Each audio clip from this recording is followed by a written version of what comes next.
Okay, so I don't know how much time I'm gonna have to tell this story because this little guy is taking a nap and that could mean we have 15 minutes or an hour and a half, and it really kind of sometimes feels like there's not a lot of in between, so we'll see how it goes.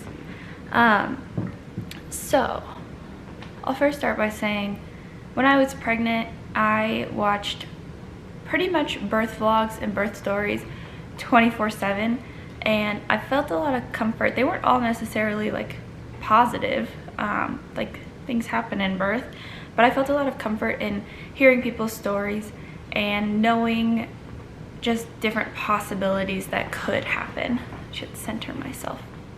And learning about the different ways things could go while giving birth. So my plan, my birth plan was, number one, no meds. That was the dream. I wanted an all unmedicated birth with a midwife in a hospital, but I also went into it with the mindset of I'll be flexible. If things are like unbearable, I'll get an epidural and it's okay. I also had kind of a rough time during pregnancy. It was not fun. I was not sleeping at all. So I will tell you, when I was pregnant, the dogs are walking around, I slept about 15 million times worse than I did once we brought Sparrow home. So just know that if you're pregnant and miserable and have horrible heartburn, it might get better after you have your baby. Like, all of that pregnancy stuff went away when he was born. Granted, there's some other stuff that comes up when they're born, but it's different. So then I also went into birth with the idea that I wanted to vlog my birth so that I could share my experience. And I think we vlogged like a couple minutes when we first got to the hospital, and that was it. Okay, where are we going? Hold on. Oh, okay. Okay, go. Okay, where are we going? The doctor. Oh, why? It's just an appointment. Oh, okay. This is Hey, they're actually putting like rocks and stuff in dirt for the playground. Cool. We're now 39 and a half weeks pregnant. Where are we going? To the doctor. Why? For our appointment. Nice. We already went over this. So anyway, we're on our way to the doctor for our 39 and a half week appointment. But this is our first appointment where our hospital bags are all packed. Also, that car seat's not installed, obviously. It's just there. But it feels like we're not like coming back in a couple hours for some reason, even though we are. Right? Mm-hmm. We are. But if he wanted to come like right now, I wouldn't be mad about it, though, is the thing. We'll see. I'll keep you updated.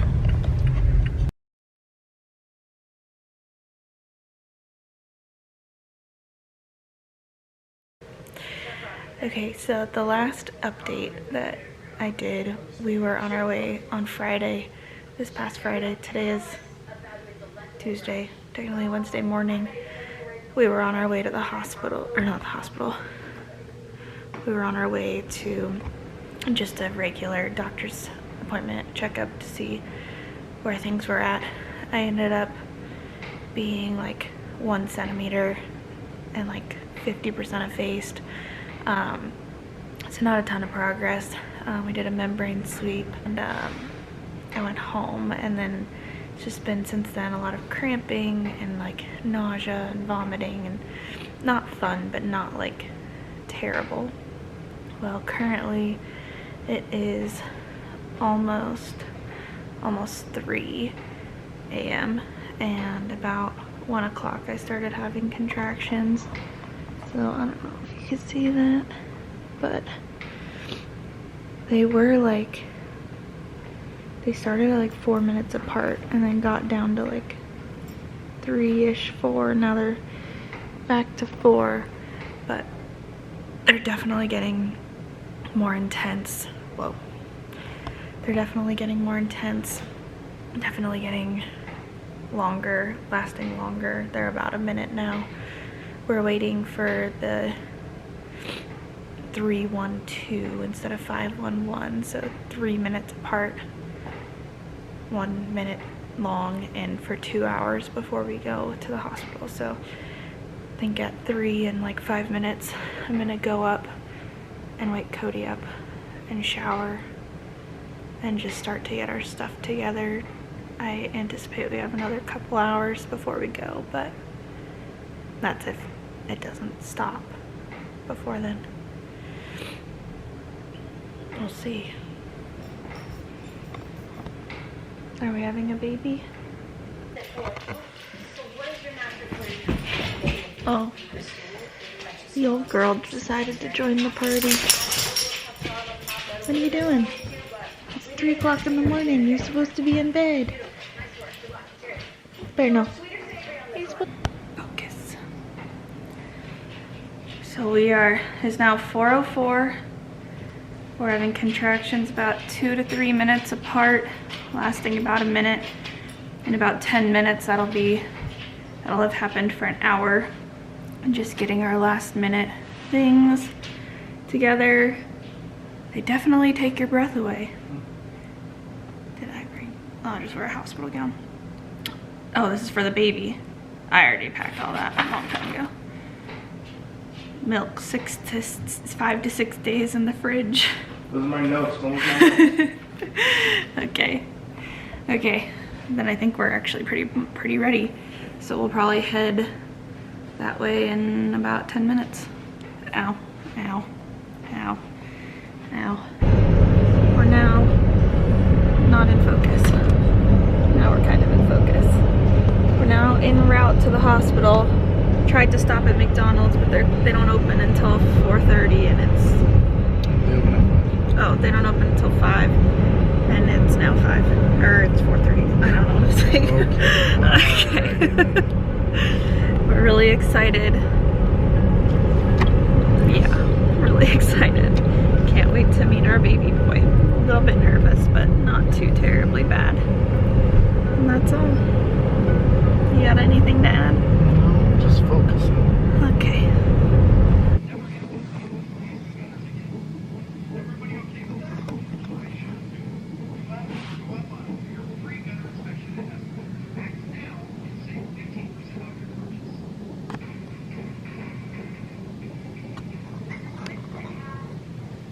Smile. Oh, that's not you at all. There you are.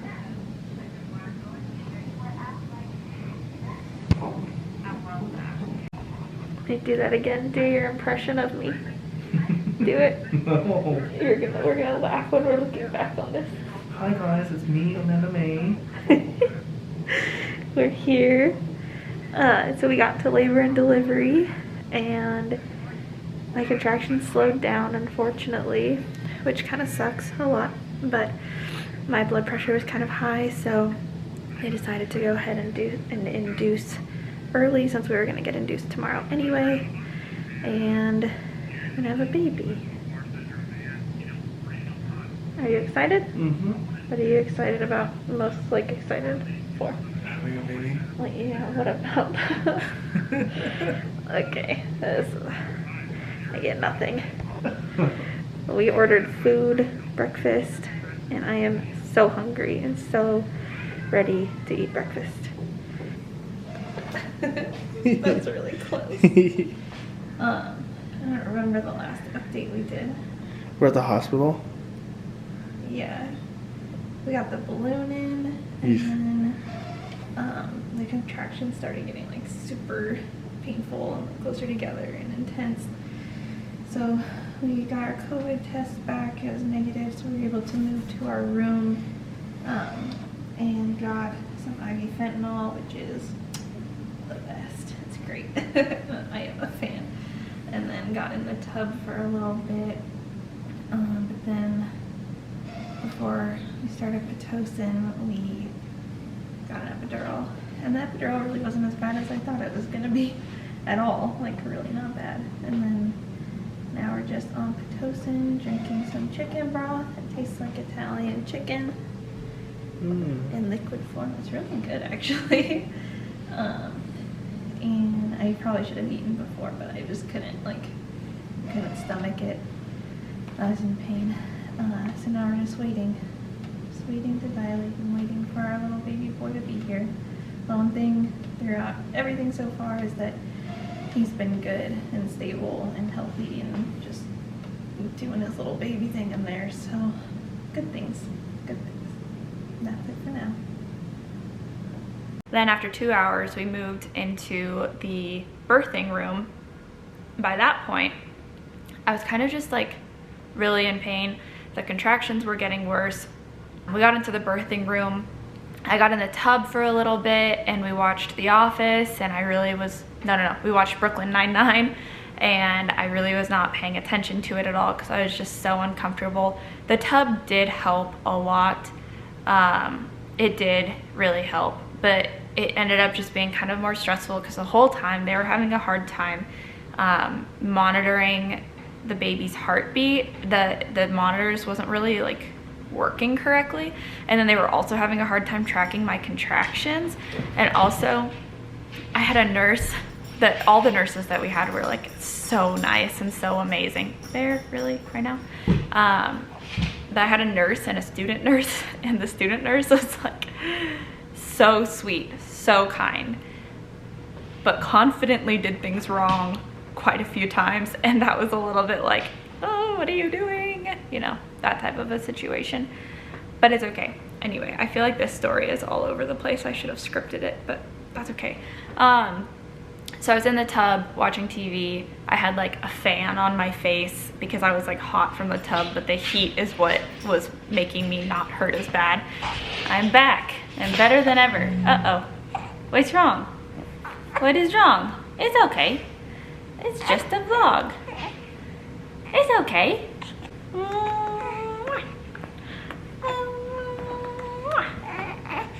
So clearly, someone woke up from his nap. But that actually happened a little bit ago. He actually got up a little while ago, and my camera died at the same time. So good timing. So I was like, well, you know what? I'm just gonna upload what I got and start going through it and go through the footage that we actually did get at the hospital. And I'm glad I did, because it turns out I actually misremembered a lot of things and like the order of things. Also we filmed more than I thought we did, which is kind of nice. So I stopped at the tub. So we were in the tub. We had gotten the fentanyl. I got some fentanyl in the tub. And the reason I ended up having to get out of the tub was because of the monitoring situation. They just couldn't keep, the monitors were just sliding around. They just couldn't keep the monitors on his heartbeat, or like the monitors just weren't tracking it. And they just weren't tracking my contractions either. And also they were like, you're in more pain than it looks like. They didn't say this, but pretty much the monitors for my contractions were like saying that the contractions weren't as bad as the pain I was feeling, if that makes sense. They didn't say that, but that's kind of what it sounded like, which in my head I'm like, okay, was I just being a weenie? Maybe. I don't think so. Maybe. It's possible. So he's falling asleep again. So got out of the tub, and they had to do internal monitoring, which is kind of a bummer because it like bruised his head kind of bad when he came out. Fortunately, we didn't have any issues with jaundice or anything because of that, but yeah. And that's kind of when things got difficult. So my water broke, and there was meconium in it. And so if you don't know what meconium is, that's a baby's first poop, or like the initial poops that they have is called meconium. It's like brown and tar-like, and if they poop before they're born, it can be kind of bad because it can introduce infection to them, to me. You just don't want that. So that was not ideal. It made it so there was another NICU person, I don't know if it was a doctor or a nurse, I think it was a doctor, was in the room when Sparrow was born to make sure that he was okay. The balloon came out, because once your water breaks, the balloon has to come out. So I ended up getting the epidural before I got the Pitocin, because I knew the Pitocin contractions were gonna be super bad. And I think that's where I left off the other clips. So I got the epidural. I thought the epidural was gonna be bad, like getting it, but it really was not at all. It was totally fine. It was like, they say it's like a bee sting, and I'm like, no, bee stings hurt. Like, I don't wanna, don't tell me that it feels like a bee sting. If you think bee stings hurt, it didn't feel like a bee sting to me. It really didn't hurt at all. It was like a little bit of a burning sensation when they were numbing it, but it was like nothing. And then the relief I got from the epidural was really great. So that helped for a while. Like, I could still feel the contractions, but it wasn't necessarily painful. So that was really good. Then we kind of just waited and were chilling, waiting for him to come out. I was like not dilating fast enough from my perspective because I was in pain. What ended up happening is, as my cervix was dilating, it wasn't like dilating evenly. Like, it obviously doesn't like dilate like this, but like if you dilate like a circle, better circle, I wasn't dilating like that. I dilated and there was still a lip. So part of my cervix was completely dilated and then part of it was not, and it wasn't really dilating all the way. What happens with the cervical lip is that the baby's head presses against your cervix and it gives you the urge to push. And if you've had a baby, you know once you have the urge to push, you like need to push, and you get like relief by pushing from the pain. And if you can't push during that time, it is like just horrendous. And they had told me, don't push, and I was like trying so hard not to push. It was so hard. I ended up having a panic attack because I was like just like so uncomfortable and so much pain. I had an epidural, so I was like, isn't the epidural supposed to make this not painful? I don't know if it wore off or if it was just the urge to push that was making me so uncomfortable. But I was so uncomfortable. I had a panic attack. They came in, they were like, it's gonna be a few more hours. I was like, oh my gosh. And then I went into like, I think that's what they call transition, by the way. This is not very like medical. This is just my story, my perspective. Then I went into like Zen mode, where I started just breathing deep and breathing to myself and just thinking happy thoughts. Like, that sounds silly, but it's true. I was literally just imagining myself in a forest, feeling the like moss under my feet, and just walking through the forest and just smelling all the smells. And I think I like hypnotized myself actually. And it was great, and I was just breathing, and I think I did that for like 2 or 3 more hours. Uh-oh, he's waking up. And they came in, and I was like, I remember saying to them like, just do whatever. I'm like, leave me alone. You can check me, I don't care. But oh, we lost a binky. It's not making any noise yet. Okay, gotta go put the binky in. So I pushed for 45 minutes start to finish. The midwife would like, pretty much, she had to get to the cervical lip to be able to get his head over it, and because it never completely dilated ever. So that was kind of really painful when she was like pushing that cervical lip aside. But it was really not very many pushes to get his head out, or his head over that. And then once it was, he came in like 2 pushes. She was like, okay, stop pushing. A ton of people came into the room, which I was like, holy cow. And there were some extra people because of the meconium. At that point, I had spiked a fever. So they did put me and him on antibiotics. They put me on antibiotics at that moment, and then him once he was born. I pushed like 2 or 3 times, and there he was, and I was like, oh my gosh, this is real. There's really a baby. And that was really exciting. It's just like the best moment. I was like, oh, I wish I got video of that moment. Oh.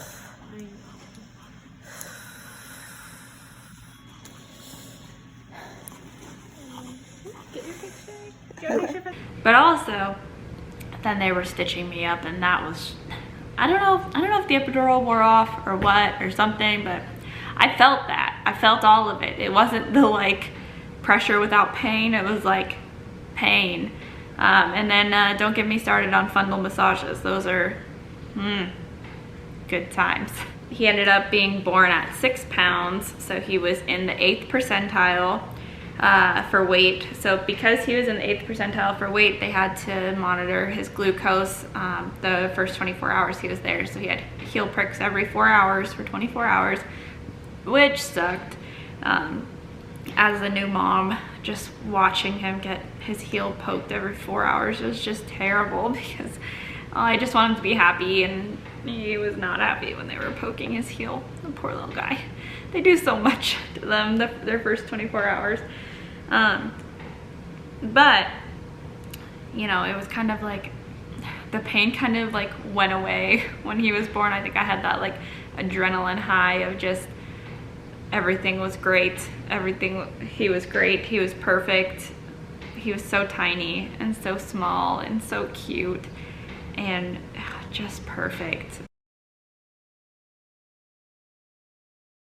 We spent 24 hours and then like another 12 hours in the hospital.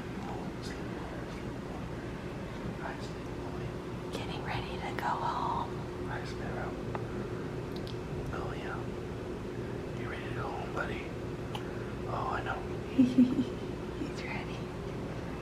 And then we left on Friday, and I thought I was going to be the type of person that was like, let me stay in the hospital as long as possible so that we can, like, you know, have the support, make sure he's okay, all of that. But I was not. I was like, get me out of here right now. I just wanted to get home and start our lives and get settled in with the dogs, because I was really worried about that, and that ended up being fine, really. I guess that's his story of how he was born. It was not according to plan. That was not my plan at all, and part of me was a little sad that things didn't go how I wanted them to go. It was a lot harder than I thought it was going to be, and I was a little bit bummed about that. But in the end, I'm so glad that he's here and he's healthy, and he's the cutest thing I've ever seen in my entire life. If you're in the same boat, if you're getting ready to have a baby, just know that things might not go according to plan, and it's okay. We make the best decision we can at the time with the information we have, and when we get new information, we adjust. I think that's all I was gonna say. Thanks for watching. See ya.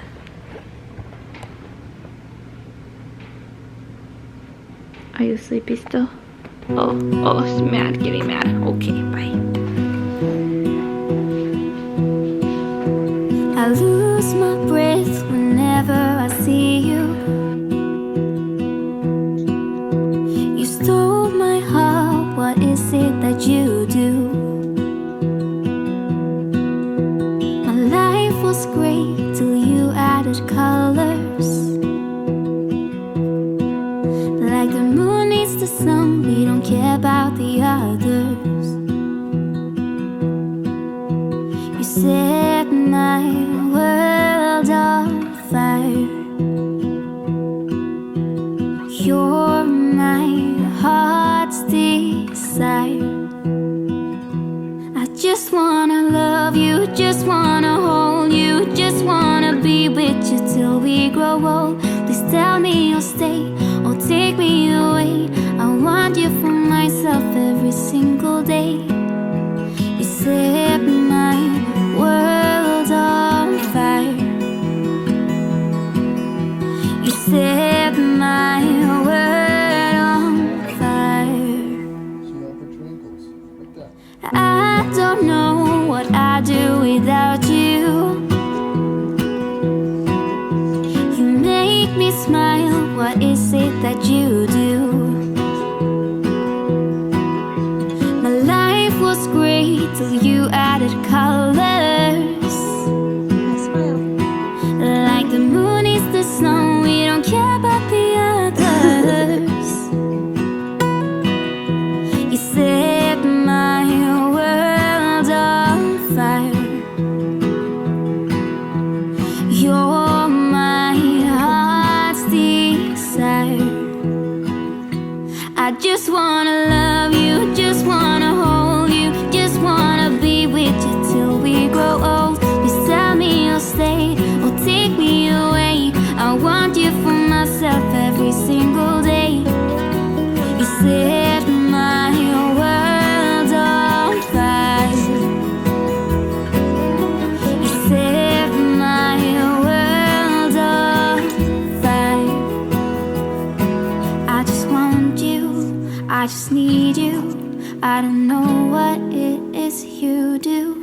I just want you, I just need you. I don't know what it is you do. I just wanna love you, just wanna hold